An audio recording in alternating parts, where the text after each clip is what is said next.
Let's talk about drop sets. Okay, let's talk about drop sets. Yeah. So Tonal just released drop sets. They are on 2, but they're also being released to Tonal 1. So tell us about drop sets because we have lots of questions. Yeah, sure. Drop sets, time-tested training technique that most people have probably done in the gym, most commonly done with dumbbells and what's affectionately called running the rack, right? You start on one side of the rack at a heavier side. Maybe you're doing bicep curls. Start with, let's say, the 30s and you kind of rep them out. You get relatively tired. You drop to the 25s. You put the 30s down, put the 25s up, go through for as long or as far as you want. It's actually a ton of research around it that it's a really time efficient way of training. It gets you basically close to failure. Those are the reps that contribute the most to muscle growth and hypertrophy. And then it keeps you relatively close to failure for the entire set. So if you only have time for one set, it's actually quite a reasonable way of training with a lot of research evidence behind it. We wanted to take that concept, but bring it into the 21st century, kind of automate it, make it even more time efficient and potentially effective.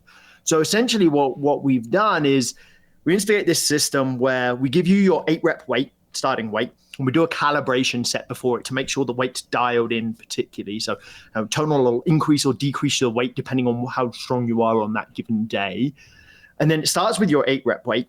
When we sense, because we measure velocity and range of motion and all this data on you every single time you lift, when we get sense that you're close to about 2 reps from failure, we reduce the weight just a little bit.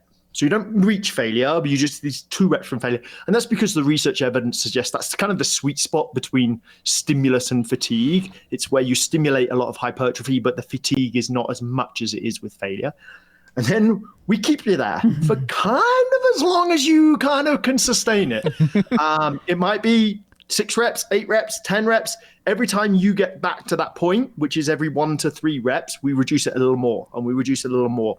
And so you ride this wave of failure or 2 reps from failure for, on average, about 20 reps. Wow. Until eventually we say, okay, well, we're not going to drop the weight anymore than before, and then you can push through. And so, yeah, it's a really fun training technique if you're into that.